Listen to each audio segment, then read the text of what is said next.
Olá, boa noite. Belém possui hoje mais de 360 mil unidades imobiliárias, quer dizer, casas, empresas, prédios públicos, edifícios, tudo isso dividido entre 71 bairros.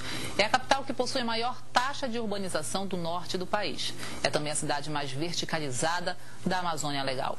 Mas quais são os benefícios e prejuízos desse crescimento? Será que ele obedece ao plano diretor urbano, que é a lei municipal que organiza o crescimento da cidade para garantir aos cidadãos um lugar adequado e digno para viver? Especialistas na área garantem que não. Mas para debater o assunto, nós convidamos para o Na Pauta a diretora do Departamento de Análise e Fiscalização de Projetos da Secretaria do Município de Urbanismo, Anete Clautal, e o arquiteto Flávio Nassar, professor da Faculdade de Arquitetura da Universidade Federal do Pará e coordenador do Fórum Lande. Boa noite, Anete. Boa noite, professor Flávio. Obrigada por terem vindo conversar com a gente. Eu queria que a gente começasse, eu queria saber a opinião de vocês sobre esse crescimento de Belém, sobre essa expansão urbana de Belém. Ela está acontecendo de forma desordenada, como a gente costuma dizer? Sim, a gente tem um crescimento desordenado e já bastante consolidado, tá? Então, a gente está precisando regulamentar alguns itens do plano diretor, tá? E pela lei complementar do controle urbanístico, para a gente poder conseguir ordenar, inclusive, as áreas de expansão urbana que está se expandindo em zonas que pelo plano diretor atualmente não são permitidas. Não deveriam estar. Não deveriam estar, né? Estão sendo ocupadas, estão com várias ocupações irregulares. O que você acha, professor Flávio? Como é que o senhor avalia esse nosso crescimento?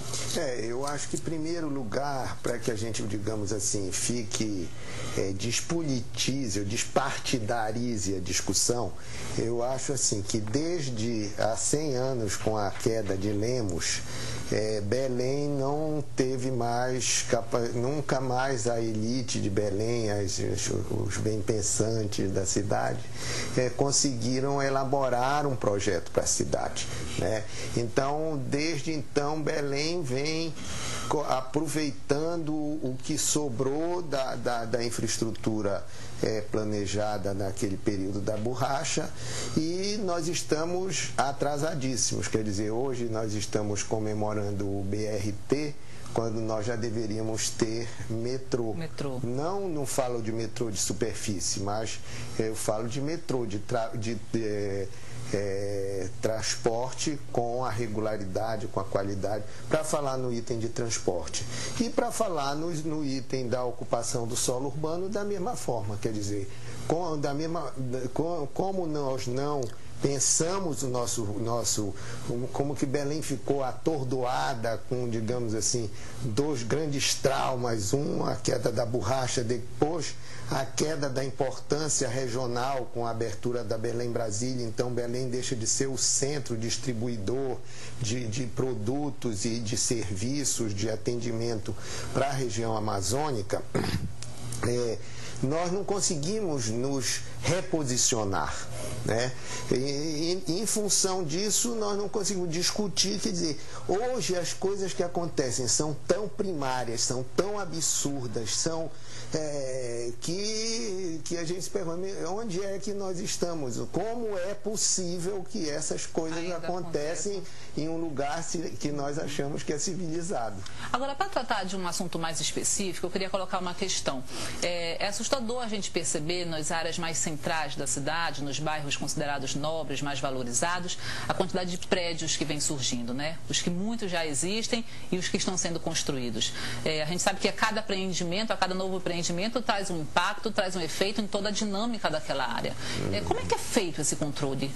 Bairros como Marizal e Nazaré já não estão muito sufocados e a gente ainda vê muita gente chegando. Como é que pode ser feito esse controle? É exatamente o que eu falei no início.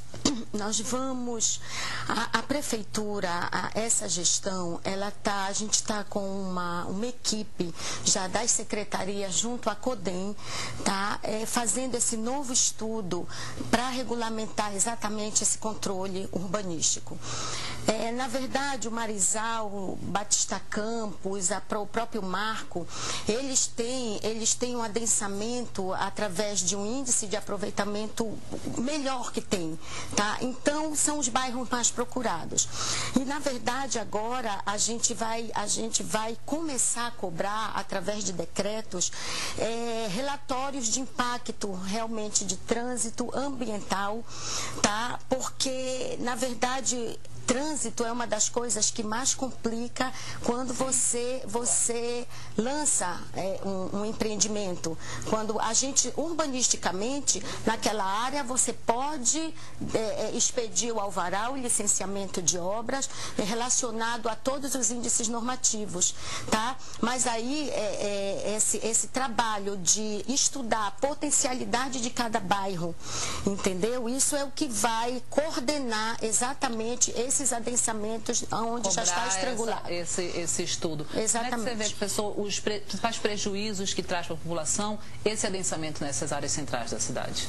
Quer dizer, o fato de que nós não tivemos instrumentos adequados, aliás, tivemos até do ponto de vista da lei, se criou instrumentos adequados, mas na normatização, na aplicação, e depois nós não podemos esquecer, e toda Belém precisa ser responsabilizada por isso, as nossas lideranças políticas, as nossas lideranças intelectuais, professores da universidade, toda a cidade, nós mesmo temos que nos lembrar que nós elegemos uma gestão de 4 anos que foi absolutamente desastrosa. E aí precisa dizer com todos os nomes, a gestão do senhor Mar Costa. Então, essa gestão desorganizou o que já vinha se tentando organizar de alguma forma na normalização do uso do solo urbano e botou a cidade à venda. Essa é que é a verdade. E então criou possibilidades, ampliou gabaritos e levou a essa imensa concentração. Qual é o problema disso? É que, por exemplo, a inexistência do relatório de impacto ambiental, que para a cidade é o impacto de vizinhança, que para a cidade é o RIMA do impacto ambiental, do empreendimento, digamos, na área florestal e assim por diante. Quer dizer, isso nunca se fez, isso nunca se cobrou. Então você chega lá e bota um shopping, bota um escritório médico, um conjunto de escritórios médicos, bota qualquer um edifício de uso comercial, cria um caos no entorno, porque não tem estacionamento, porque não tem, logicamente que aquele empreendimento vai trazer uma série de série de impactos no uso, vai trazer gente para lá, muitas vezes vai criar linhas de ônibus, e aí também este problema da regularização da linha de ônibus. Basta surgir um shopping, já começa a surgir linhas de ônibus especialmente voltadas para atender aquele shopping e assim por diante. Então, quer dizer, o que é que acontece? Nós vivemos num clima mais ou menos de barbárie.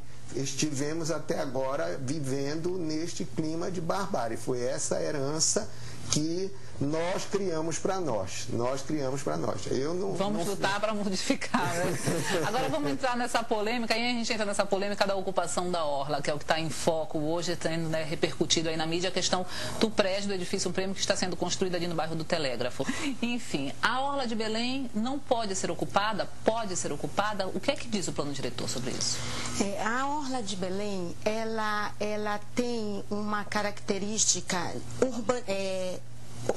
completamente adensada, tá? A questão é o seguinte, ela é dividida em 3 situações. E essa orla, e esse pedaço que foi liberado em 2008 pelo plano diretor, ele libera esse adensamento em termos urbanísticos, tá? Então, essa obra realmente ela foi liberada em 2009, tá? E essa situação, a atual gestão apenas renovou uma situação que já estava consolidada, desembargada pelo Ministério Público Federal. Bom, O que eu tenho a dizer em relação a isso, essa regulamentação que o prefeito Zenaldo, inclusive, está exigindo com todo o afinco da gente, tá, da equipe toda técnica dele, ela vai contemplar, vai ser reestudado o uso do solo e a ocupação do solo, e ele quer contemplar a via costeira. Tá? Ele quer usar essa parte da orla para via costeira, e aonde os adensamentos vão ser revistos apenas para interesses sociais e públicos, entendeu? Então é uma esperança, eu acredito que a gente consiga rever o plano, tá? Agora, o impacto desse prédio na época que foi liberado, ele foi um impacto local. Entendeu? Então, ele teve as licenças na época da SEMA, município, tá? Dentro de todos os normativos que ela exigia, tá? E é uma situação agora que realmente isso está muito em pauta, a gente está fazendo um estudo muito forte sobre isso. Antes da gente chamar o intervalo, eu queria ouvir a opinião do Flávio. Você acha, Flávio, que a gente vai conseguir barrar ainda essa ocupação da nossa orla, já que a gente está perdendo as nossas características de cidade ribeirinha, enxergar o rio cada vez privilégio, ainda, cada vez mais de então, isso, como eu falava, né? Isso é um esqueleto que está escondido no guarda-roupa da administração do Ciomar. Eu faço questão de dizer o nome, que é para todo mundo marcar esse nome com bem cuidado. Então, eu acho que não existe nenhuma cidade do mundo em que você tem um prédio que o fundo dele seja o rio. Lógico, se vier a ter a avenida, uma das justificativas que disseram é que seria criada essa avenida costeira, mas não foi e, portanto, continua sendo uma aberração a liberação daquilo. Por quê? Porque você cria brechas ali na lei e as outras facilidades que nós sabemos que existem para liberação, que existiram naquele momento para a liberação de grandes empreendimentos imobiliários, levaram a que verdadeiros monstros absurdos fossem perpetrados contra a cidade. Então, o que eu acho é que, primeiro, quer dizer, é uma coisa insólita do ponto de vista urbano. Vamos pegar um exemplo. Rio de Janeiro, você tem lá praia, você tem a avenida, vamos pegar Copacabana, Avenida Atlântica, e depois você tem os prédios aqui. Qualquer outra cidade do mundo é assim. Vamos pegar Paris, que está na beira lá do Rio Sena. Você tem o Rio Sena, você tem avenidas e depois você tem as construções. Agora, você tem a construção cujo quintal é o rio, na expectativa de que um dia vai se construir uma avenida costeira. Isso aí faz parte dessa loucura que é Belém. Vamos esperar para ver o que vai acontecer. A gente vai fazer um intervalo rapidinho. No próximo bloco a gente continua falando sobre a expansão urbana de Belém. Falta planejamento? Quais os benefícios e prejuízos da urbanização? Fique ligado que a nossa conversa continua já já.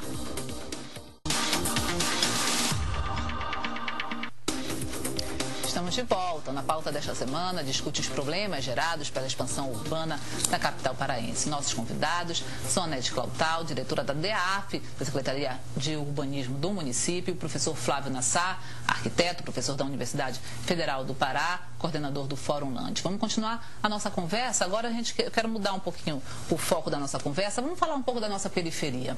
A gente sabe que quando acontece esse crescimento, essa ocupação desordenada, principalmente no centro da cidade, eu acho que quem sofre mais é a população de baixa renda, né? Onde primeiro se ocupa e depois é que chega a infraestrutura. Qual é a avaliação que vocês fazem da situação da periferia de Belém? A periferia de Belém, ela já está bastante consolidada com as ocupações irregulares, tá? Que são as ocupações subnormais, que se chama. Eu sei que a CODEM tem um trabalho muito forte da regularização fundiária, tá? Tá tentando, através de conversas com as comunidades e titularizar, tá? esses terrenos, esses adensamentos de ocupações indevidas. Tá? Agora, a gente tem uma grande Bengui, bairros com grande irregularidade. Tá? Bengui, Baixada do Marco, Baixada dos Jurunas, Baixada da Condor, tá? E tem um trabalho muito forte de regularização fundiária nesse ponto, de tentar ordenar, coordenar, e assim, ao você dar o título para aquela pessoa que não tem título, foi uma pessoa que ocupou indevidamente, você tem todo um acordo de não poder vender, não poder passar à frente, justamente para proteger aquelas áreas, entendeu? De baixadas, principalmente. Você vê pontos críticos, quais os pontos mais críticos que você percebe nessa questão da periferia da cidade? Se o centro vai mal, imagina a periferia. Agora, esse não é um problema nosso de Belém, é um problema não só, inclusive, do Brasil, né? O mundo inteiro. Hoje, os Estados Unidos estão vivendo problemas gravíssimos com habitação dita subnormal, né?